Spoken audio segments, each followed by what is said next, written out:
On today's video, we're going to talk about some of the used, hand-me-down type items here at the deer camp.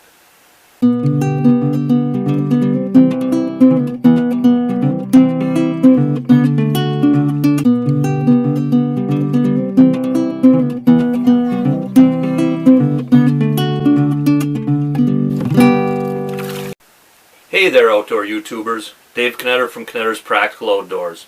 And I'm out here at the camp tonight, and I don't know if your guys' deer camps are like this or not, but a lot of deer camps are like the youngest sibling in the family. You know how they always seem to kind of get the hand-me-downs from the older siblings, and I was just setting up this chess set to play a game, and it kind of reminded me of that. My buddy Ronnie Camaro that hunts out here, he was like that. He was the youngest sibling in his family, and he always had to get all his clothes and shoes and bikes, all that sort of thing, from his older sibling. And hey, there's no shame in that, right? I mean, my kids do the same thing, but the problem that Ronnie had there back in grade school, especially, was that his older sibling was a girl, so that caused a few problems for him, here and there. He could pull off those capri pants, pretty good. A lot of people really didn't notice too much when he was wearing those capri pants, but one thing that I really felt bad for him is he had to wear a lot of Sean Cassidy t-shirts back in grade school. And so he wound up, kind of having to pretend that he liked Sean Cassidy or admit that he was wearing hand-me-downs from his sister. So, that was pretty tough. That was pretty tough on him. Like, for example, here's a deer camp hand-me-down right here. This is a very old propane cook stove. And you got to be kind of careful sometimes with these burners. You go to light it. Turn it on, and it seems okay, and then that happens. Turn it down, and you think it's going to be okay, but then it's down too low. You just got to turn it up just a little bit. Oh, there, I got it this time. Oh, no, I don't. So, sometimes hand-me-downs can be a little dangerous, so be careful. One of the first hand-me-down type items that we utilized out here at the camp was the outhouse. The first outhouse that we had was actually an old ice shack that we converted into an outhouse to bring out here.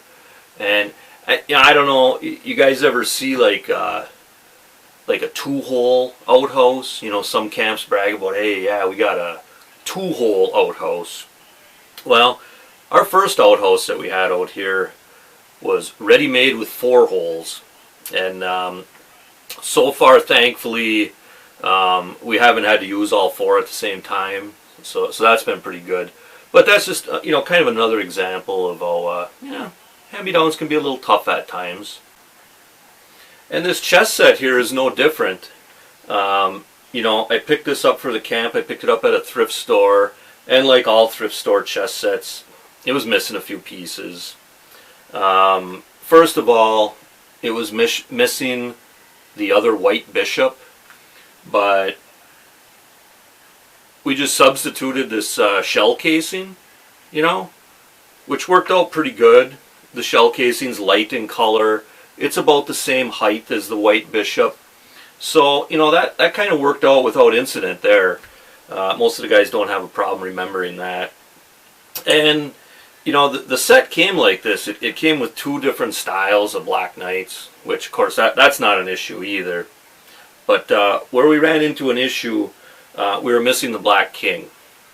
And our first crack at substitutions for the Black King was this camouflage Bic lighter.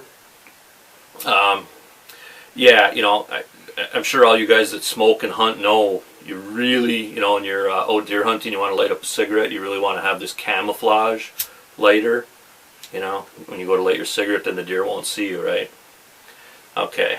Anyway, it's kind of dark in color, and it's kind of got this chrome on the top. So, maybe that kind of looks like a crown or something. So we thought, hey, that'll work out fine. So, we were using the camouflage Bic lighter as the Black King. But one night, a couple of the guys were in the middle of a chess game. The pieces are spread all over the place. They're right in the middle of a game. And one of the other guys walks by, picks up the Black King, lights their cigar with it, and then just puts it back down on, on the chessboard. And, both players were disputing the return location of that Black King, that camouflage Bic lighter, and it almost broke out into a fight. So we thought, maybe it's not a real good idea to have like a Bic lighter as one of the pieces.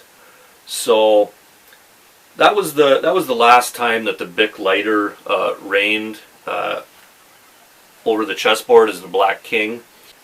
But from the cigar ashes rose a new king.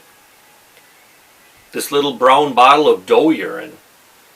It's kind of dark in color. We took a magic marker and kind of made like a little crown on the top. We put a K on the top. So it seems to work pretty good. Pretty much the guys can remember that this little bottle of dough urine is the Black King. But all this hand-me-down used stuff, it's all good, right? You guys remember from that earlier video I did, Deer Camp Treasures, some of the used stuff out in our sauna video, that I really like the character that used hand-me-down type items bring to the deer camp. So no complaints here. But remember this: hunt, fish, laugh, repeat. It's Dave Knetter from Knetter's Practical Outdoors. Thanks for watching, and God bless.